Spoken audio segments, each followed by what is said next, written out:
Good day everyone, Complaining Gamer here. I've got two stories for you. The first one involves Xbox boss Phil Spencer, and then I'm going to talk about Titanfall 2. Okay, so this first story is from GameSpot, and it says Xbox boss talks Scorpio crossplay with PS4. Aaron Greenberg share his thoughts on two hot topics. Okay, so let's get straight into it and go through this together. In a new interview with MTV, Xbox marketing boss Aaron Greenberg shed some new light on two of the more exciting and interesting gaming announcements in recent months: Xbox Scorpio and crossplay between Xbox One and PlayStation 4. Okay, it goes on. On the subject of Scorpio, which was announced at E3, Greenberg was asked if the console's reveal has impacted Xbox One sales. The thinking is that if people know a more powerful console is coming, they might hold out. In fact, GameStop recently said that the announcement of Scorpio and Sony's Neo negatively impacted console sales. Greenberg didn't exactly give an answer to this question, however, instead saying Microsoft's focus will be on being very, very aggressive when it comes to marketing the Xbox One S. And as we know, up to this point, the Xbox One S is doing very, very well. Let's scroll down.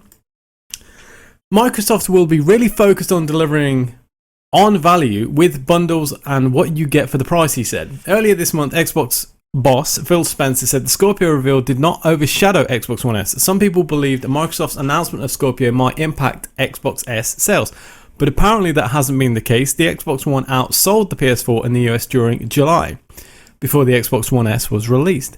And Microsoft is optimistic about how many consoles it can sell in August. In the MCV interview, Greenberg again referred to Scorpio as the most powerful console ever created, featuring a 6 teraflop GPU. He also said the system represents the next big leap forward in innovation for gaming, and something that has never been done before on console. What he's likely referring to is how Microsoft is, for the first time on console, treating Xbox as a family of devices. If we talk about 6 teraflops, I think that's the equivalent today of the GTX 1060, by the way. The games and accessories you own for Xbox One or Xbox One S will work on Scorpio, so don't worry about the games, don't worry about the accessories. For previous console transitions like Xbox 360 to Xbox One, the games and controllers you had for the older machine were rendered basically useless on the new console. However, backwards compatibility support on Xbox One helped with some of this. Scorpio goes even further and wipes out the idea of console generation and eases the disruptive nature of moving to a new platform, according to Microsoft. We announced Scorpio earlier at E3 so that we can start working with developers and partners who we know will want to take advantage of that incredible amount of power and have a good year, plus to be able to plan for it, Greenberg said. As far as I know, if I remember correctly, the Xbox One today has something like 1.3, 1.5 teraflops of power, so the jump to 6 is a huge leap for consoles. Not so crazy on PC. I think the top end graphics teraflop on PCs today is 12. I think we're up to 12 teraflops. Scorpio is slated to go on sale in holiday 2017, though pricing has not been announced for its part. Sony is working on a souped up PS4 codenamed Neo, which could be officially revealed in September. Also, in the MTV interview, Greenberg was asked for a status update on when, if ever, there might be cross-play support between Xbox One and PS4. As has been the case for months, the ball remains in Sony's court. It seems one of the first games that could support Xbox One PS4 crossplay is Rocket League. Developer Psyonix has a technical solution for this, but it's still a matter of politics. In terms of connecting with gamers on the PlayStation Network, we fully support them to do that, and I believe they're talking to Sony about it, but I don't know the latest, Greenberg said. Speaking generally about crossplay, Greenberg said for a game like Rocket League, it makes sense to allow players on other platforms to compete in the same arenas. We think that is good gamers. Okay. Our strategy is to put gamers at the center of everything we do, and that has led us to support things like that, where a developer wants to connect people on Steam, for example. He added, they're doing that today. So the idea of crossplay between PS4, Xbox One, I think that's a great idea. Now, moving on to the next story, Titanfall 2. So if you didn't know, we are currently in the second weekend now, or the final weekend of the pre-alpha test. I've already played a little bit, but they made a blog release about the changes. So let's take a look about what they have changed. So over this past weekend, we've heard a lot of passionate feedback from Titanfall fans. Even though the tech test build is a couple of months old, we learned some valuable things based on your feedback. Some of these changes have already been addressed, and we will be updated for weekend 2 of the tech test, with other changes making it into the final game. Pilot mobility. Many players are wondering why we changed the mobility from Titanfall 1. We identified 2 major issues we wanted to solve in Titanfall 2. The first is that a lack of player predictability would often cause players to be shot from the back or sides.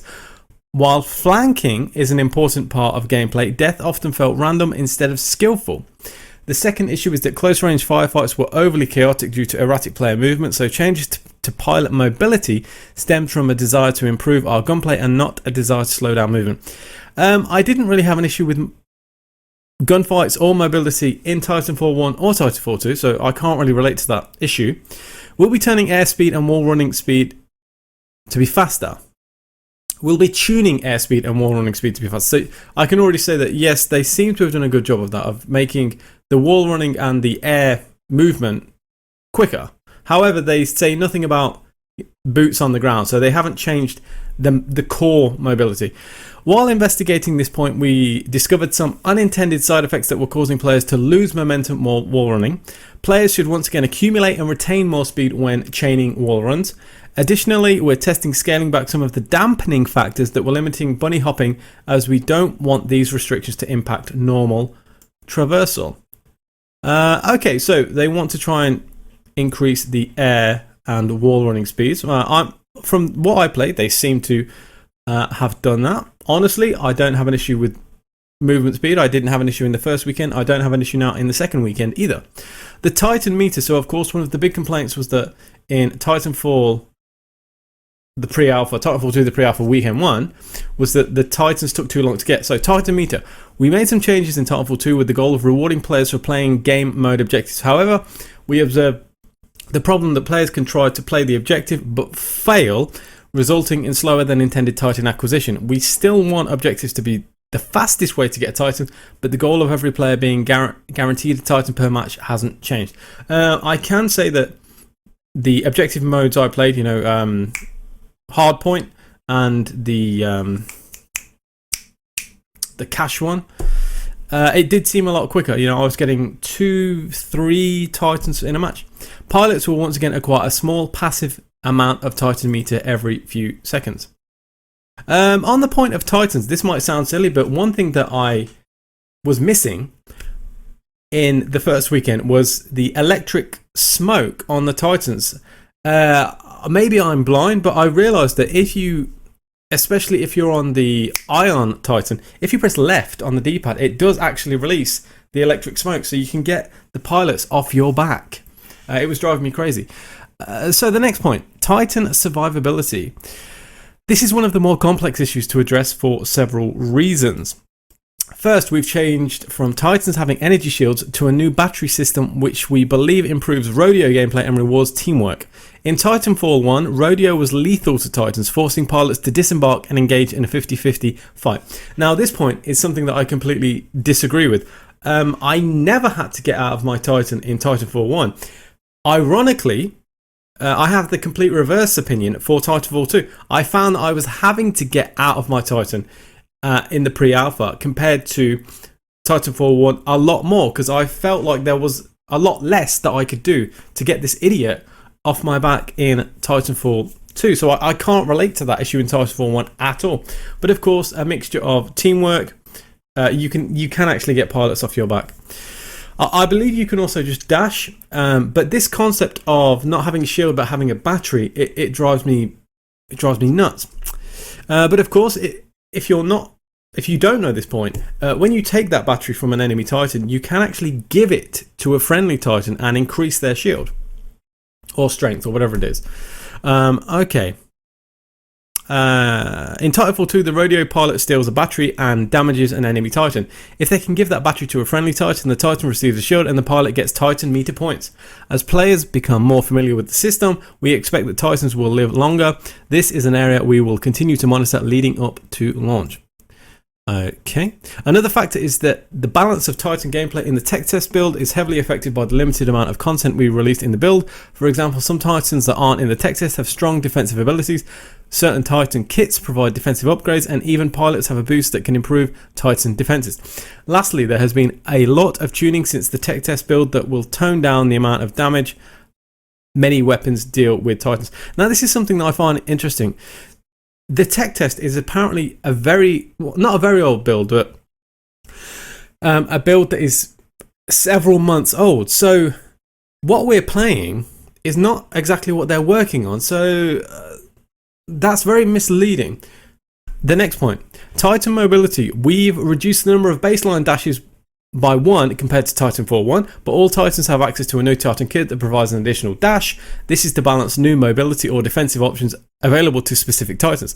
The tech test build, however, doesn't include our fastest Titans. Despite our confidence in our top end speed, we have heard your feedback that Iron and Scorch feel too slow. Titan dashes will recharge faster. Okay, so yes, the pre-alpha, it does feel quite sparse in content. And this was one of the complaints with Titanfall 1. It had a very short shelf life. And the way things are going, I honestly don't see that changing in Titanfall 2. For me personally, Titanfall 2,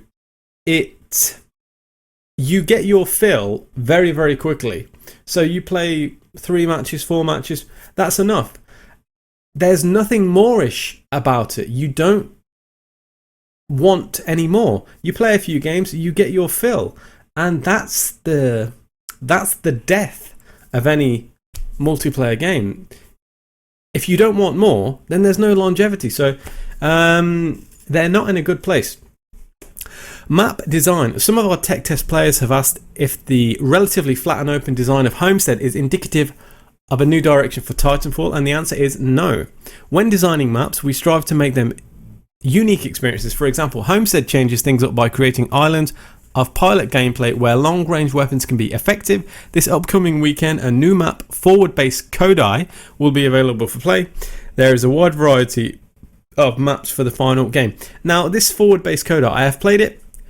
A very uninteresting map. Honestly, if we talk Titanfall 1 or Titanfall 2, they never really had the best maps anyway. There was nothing strong, nothing clearly identifiable to draw you in to the map. You just played it. But of course, Titanfall 1 had a good amount of verticality, something that is really missing in Titanfall 2. So I really hope that they rectify that, because there needs to be that distinction between pilot and Titan. You know, the pilot is this very agile thing, whereas Titans they need to be more limited and static and very much ground based. So there needs to be that difference in verticality between player and Titan, and I'm just not seeing that at the minute. However, I do particularly enjoy the introduction of the grappling hook. I think that creates a very cool dynamic, and it really builds momentum where you can grab onto something and really launch yourself. It's very good. Blah blah blah blah blah. We'll be showcasing more maps over the next couple of weeks on our website, including more traditional Titanfall maps. The HUD. We've read feedback about the HUD feeling too busy at launch. Titanfall 2 will have options that allow players to turn these features on or off based on their individual preferences. Additionally, there have been concerns about enemy outlines making players too easy to see at a distance. We think this is an important feature for friend or foe identification, with a substantial amount of visual customization that will be available at launch in Titanfall 2. We're going to bring in the fade distance for enemy outlines so they don't reveal pilots at extreme distances. Yeah, some people have complained that it's too easy to see the enemy. Whatever. You're supposed to kill each other, so whatever. It doesn't really bother me.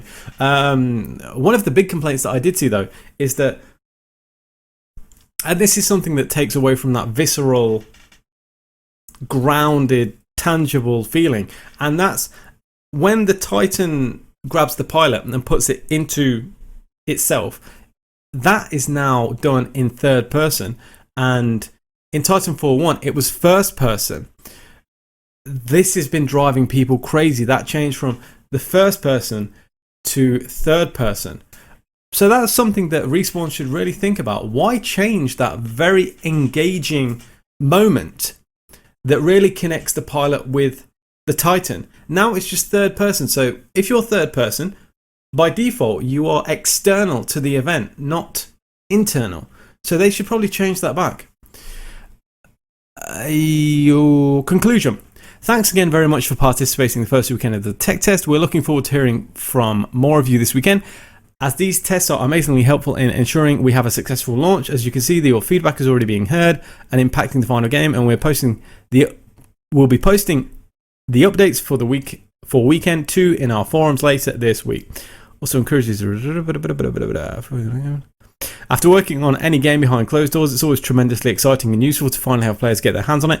We value our community, the feedback you provide us, and working with you to make our games better. We look forward to hearing what you think about the updates coming for the weekend 2 of the tech test, and can't wait to see you all on the front this October. Regards, Stephen DeRose, multiplayer game designer and Titanfall 2. So, it's a good game. It's a good game, but like I say, I don't see any longevity. Very similar to Titanfall 1. Titanfall 1 was great. Titanfall 2 is like the ugly brother. It doesn't live up to the original. So we'll have to wait and see for this full version. I mean, Respawn are making a lot of large claims about what isn't in the game. So I guess we'll just have to wait and see. That's all for now, people. I just wanted to talk about that whole sort of crossplay between PS4 and Xbox One and the Titanfall 2 updates. What do you think? Let me know your ideas in the comments below. If you like the video, leave a thumbs up, and I'll see you next time.